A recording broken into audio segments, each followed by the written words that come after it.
Welcome to part 2 of Marvel vs. Capcom Infinite. And before Jova continues speaking, Terrence, say something. Hi. I'm Terrence. Yes. I just had dinner. Alright, Shiori, say something. Oh my. Jova, keep ranting. God. I was just gonna say. You brought this on yourself, Deji. You have no one to blame but yourself. Okay, You Dej. drag us into this shit that is even Like, worse. honest question, Dej. You bring me in for Marvel vs. Capcom Infinite 1 on a joke on me complaining about it, and you suddenly don't want me to talk? That's like a fish not wanting to swim. I want someone. I just want other people to talk because I know you're going to go on a. Dej. What did you expect? Yeah, Deji, seriously. You literally have no one else to blame but yourself. This series really likes the combination of red and blue. Yeah, that's the Yeah, marketable it color, does. Shiroi. But let me talk instead about something else. The voice acting, while we're at it. It's garbage. Oh, boy. Unlike in a step down actually from Marvel 3, the Capcom characters have only English voices. For the gameplay purpose, you cannot switch to a Japanese counterpart. Oh, God, that looks ugly. Already you have partially alienated a fanbase that's native of the territory of this franchise. But here's the thing. While I get that they try to stick with the most, the most veterans in terms of, characters who were voiced by this particular voice actor, like say, Dante with Ruben Langdon, or we'll see later Frank West with TJ Rotolo. Other characters, particularly the Marvel one, have almost all their voice actors scrambled for one reason or another, because the cartoons have kind of changed in the meantime and their roles have changed in the meantime. One noticeable difference in the Capcom side is sadly Chun-Li, which is not voiced anymore by Laura Bailey but by Ashley Birch. This is tied because of the voice actor strike, which let Laura Bailey lose a lot of her roles. The hilarious part is that the DLC package introduced Black Widow, which is voiced by Laura Bailey because she voiced them in their cartoon. Oh, no! Potentially some actual drama. Heroes fighting heroes. And quoting 2001: A Space Odyssey. Why? Hey, guys, stop me if you've heard or seen this before. They Captain gave America me the is characters, fighting Iron Man. They gave me the characters I can't play. Well, meanwhile, the other team are the characters I know how to play. I hate this. Okay. I'll just say this. Minor nitpick. Why didn't they just let you give the option to, pick which of these two you like get Subspace? to play as? Because Captain America. Yeah. It has to be Captain America. Yeah, Captain America is always right. He's always right. Okay, so... In the case of Secret Empire, he is literally right. Except for the Ultimate Universe, where he's actually a jerk that everybody hates. Yeah.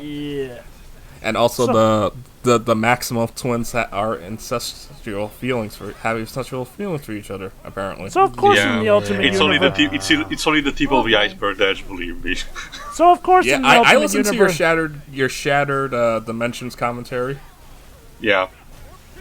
So of course in the Ultimate Universe, Captain America became president eventually. Oh, fantastic. Let's just be glad that the Ultimate... There's a good reason why the Ultimate Universe is one of the rare occasions, actually unique occasions, where Marvel actively purged one of its alternate universe from canonicity. They literally erased the universe from existence. They took only the good things that they wanted, Miles Morales and Reed Richards, and decided to destroy everything else. And good riddance. Everything about the Ultimate Continuity sounds like a parody of what people hated 90s comic books And I for. still don't understand why the MCU took most inspiration from that. I mean, you can take inspiration from it from a design aesthetic, except if you make it good, then go ahead.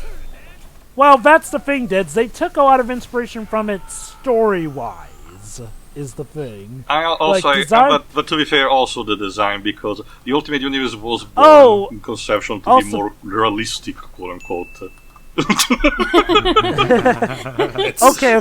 Okay. So, let me talk... Yeah, 4 is actually the voice of reason. Go on, Joe. Let's talk about some of the problems directly with, the game, aside from the gameplay here. First off, the looks. We've covered it, but they look ugly and terrible. But now, the story mode here. Ironically, Thanos is the only one that looks good. Yeah, I know. The Mega Man characters look good. So let's... So let's talk about the story itself, though. The story, even by fighting game standards, is not really that good. It's just This is better than Tekken 7's, though. Yeah, I will also advocate that.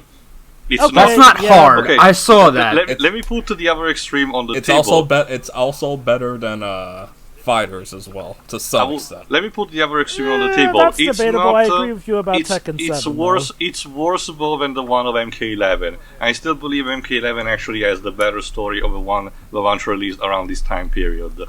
Well, That okay. being okay. said, okay,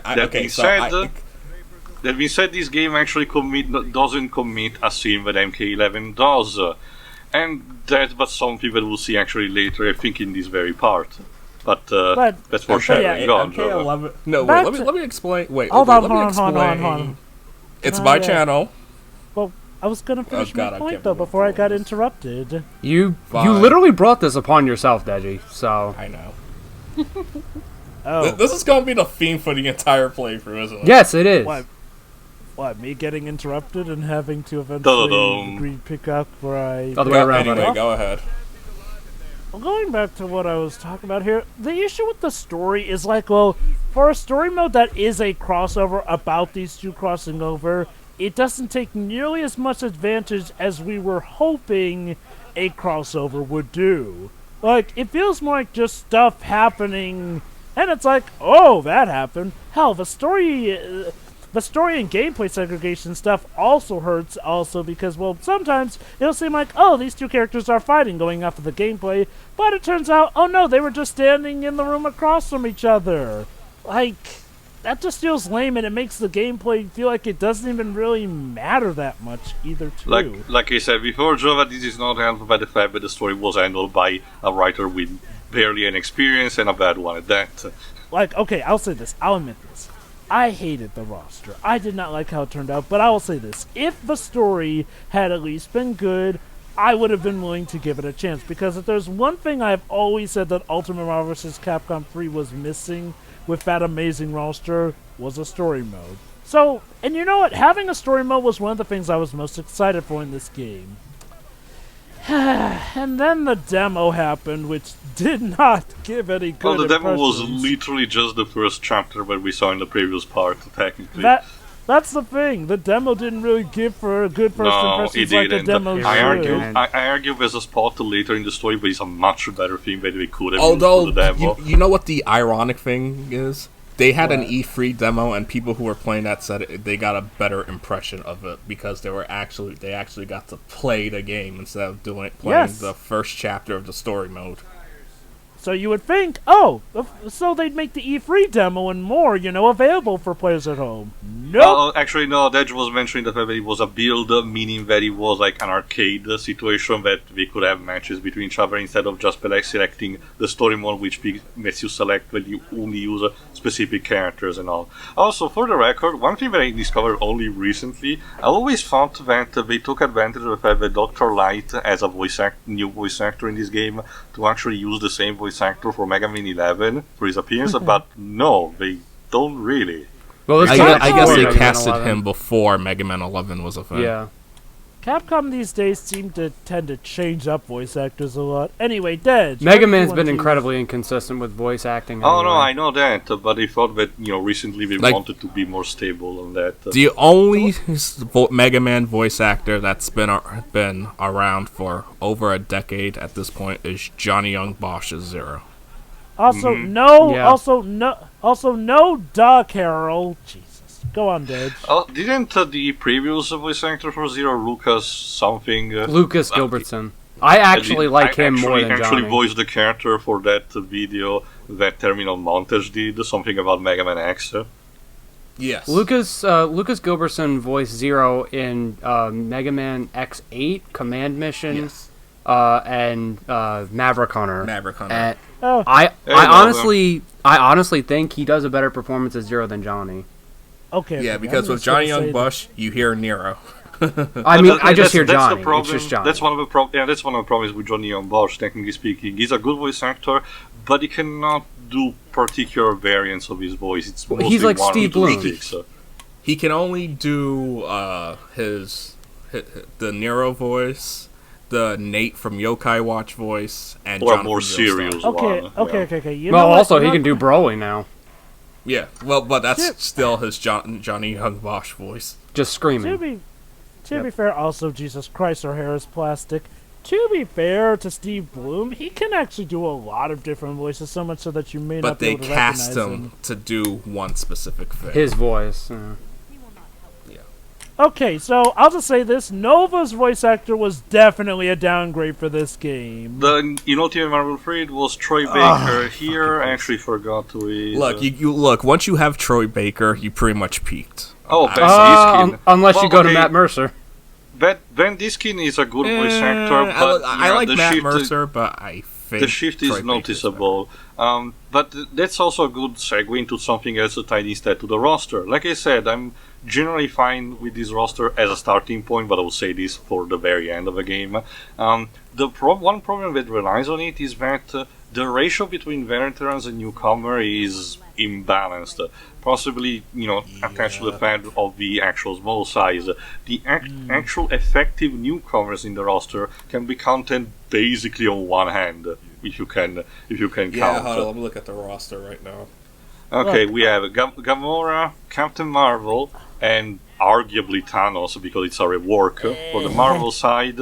And Thanos is a bit of a stretch because he was already in Marvel vs. Well, Capcom the moveset, 2. the moveset is a rework, Jova. It's kind of like with Venom, so I'm going to give you a half point potentially. And on the Capcom side, we have Jeddah Doma and the Monster. No, the Monster Hunter is DLC. I was trying to count the base roster. X. Yeah, X true. and Jeddah, that's it. X and Jeddah Doma, that's it. For the That base is- roster, mind And that you. is now the other major important thing to notice. The Marvel side of the roster is lacking severely into Spider-Man characters and mutants. There are Well, literally no that's because of mutants. Disney. More specifically, Ike Perlmutter. This was one of the last things that he did before he was actually demoted from this role, and this shows the guy generally had a grudge against mutants and the Fantastic Four because Fox held the rights for the movies. So, like a parent child, every single product, Marvel product that could involve the mutants and the Fantastic Four suddenly did not have them, including stuff like the mobile gacha games. This also ties into it. Remember, no one knows who the X-Men is. Oh, guys, look! Valconda! For those who don't know, it's a merge with a location from Monster Hunter because around this time, the Monster Hunter 3DS game were the one rampaging. This was before the announcement of World for the PS4. Well, So, again, World this was is- announced the year this came out. Okay. So here's another issue with the story mode. Like I mentioned earlier, the actual... Oh, by the way, yes, Monster Hunter's in the story mode, but she's So is DLC Venom. still. And here- welcome to Arxis Games. Oh, and also, speaking not just of that, They're which, guilty Not of just that. Not just that. Hey, what did they do to Deji. your face, man? Not just that, Dej. Connected to sad what now. I was saying before, Yes, this game so, actually bothers to not commit the same sin that MK11 did. Basically, while yes, the models are in the story mode, there are technically no fights in the story mode that involve the characters of Black Panther and Monster Hunter, which technically means they were not actually finished by the time the game was ready, which is which is the prominent theory. MK11 So- Did they come along MK11 later? instead has Shao Kahn full in front, facing multiple times with a complete moveset, and yet is still DLC, both for pre-order and actual, separate DLC purchase. I would rather take this over what NetherRealm Studios and Warner Bros. Did, because that felt iffier. Were these characters Oh, Lord, added here later, coming. though, or no? Actually, from what I heard, apparently Black Panther, Monster Hunter, and Sigma were all done. that is If pretty that was much the been case, And a- and a- that and- if that and was the case, apparently that Venom. if that was the case, that they would have absolutely no qualms in including fighting by using or against them in the story mode. Probably because the game is already a lot of deep water as it is. Also, Tio, let's be honest. We would not put it past Capcom to literally keep cut content to be saved for DLC. It's a thing they've done before. Jova, I'm not saying that. I'm saying that if they, if that was the case, they would have probably go the extra mile, and make it more obvious instead. That's the problem, though. you cut characters from the game Didn't they to do make that them in DLC. Street Fighter V though? No. Street Fighter V has plenty of its own issues. With the they story lit- mode? No. Like Jury. Wait, when did Jury come out? Anyway, if I may finish. No. Yes, I'm gonna finish here. I mean, look, Dead. If you want to have a good commentary, you gotta let people finish their points here. Why would you cut characters from a roster that was already like, Jesus Okay. Christ. Again, Jova, this runs on the assumption This of looks what like Rob Liefeld. Oh my god. This runs on the Yeah, assumption it of does what look Deji terrible. said. This runs on the assumption of what Deji said, aka believing that Black Panther and Monster Hunter were actually finished, which, They were. aside from having an actual... Okay, Jova, present evidence. Rice, the leaker, he pretty much provided it, and let's be Jova, honest, I'm he not. was right. I'm really not in the mood for trusting Tio, someone Tio, for Tio, Tio, NeoGAF. Tio, Tio, Tio, you can't play. Tio, you can't have your cake and eat it too. Okay, Rice Jova, pretty let much- me rebuttal. The leaker actually got things wrong because there were actually other 4 characters that were not included in his actual leak. Actually, he confirmed that Ant-Man got cut. As for the other No, three, it I was don't know what talking- you're... No, actually, was talking instead about the Mommy, one, like, Daddy, please stop fighting. Okay, Dad, now it's my turn. You brought these upon yourself. Also, no, Tio, that's a different leak you're thinking of. Rice actually got all the characters right. There were other leakers who did get stuff wrong, No, but Jova, no, Rice got it that's right. it. Let me Go ahead look and it check if up. you Hold want. on. Right. We can check between MVCI, parts. Leak. Rice. Also, I don't know what Deji's problem is. I'm having a lot of fun. Yeah. Okay, sure. Use this time instead to tell us, do you have any experience with any Capcom franchise that might be tied to this? I mean, not this game. Yeah, Okay, not not- this not- game. Phoenix- Maybe an Phoenix Ultimate Save- Marvel vs. Phoenix Capcom. Save- Oh, here. Jova, hold on. No, okay, sure. I know that not this game, but like, do you have any experience with stuff like, say, Street Fighter, Strider, Ghost and Goblins, Bionic Commando, Devil May Cry? Street Fighter and DLC. DMC. This game didn't get a lot of the DLC, but no, DMC, specifically the first reboot game. Oh man, you really got the worst treatment. It may Well, not I have didn't gotten get to play the whole thing because it wasn't my copy, same with the Street Fighter stuff, so yeah, it's minimal experience, but some there. That's the thing, sure. It may not have gotten that much DLC, but it sure did rob a lot of people of their wallets because that DLC was overpriced for this game. Yeah, and now Alright, you wait. can... Actually, I'm looking at the list right now. This is what he posted. Offer, Chris, Chun-Li, Dante, Firebrand, Jetta, Monster Hunter, Morgan, Nemesis, Ryu, Spencer, Strider, X. Marvel side. You know what? I'm just going to end it right now because I do not want to drag this farther than it is. We already have a lot of ground to cover, so see ya. Bye.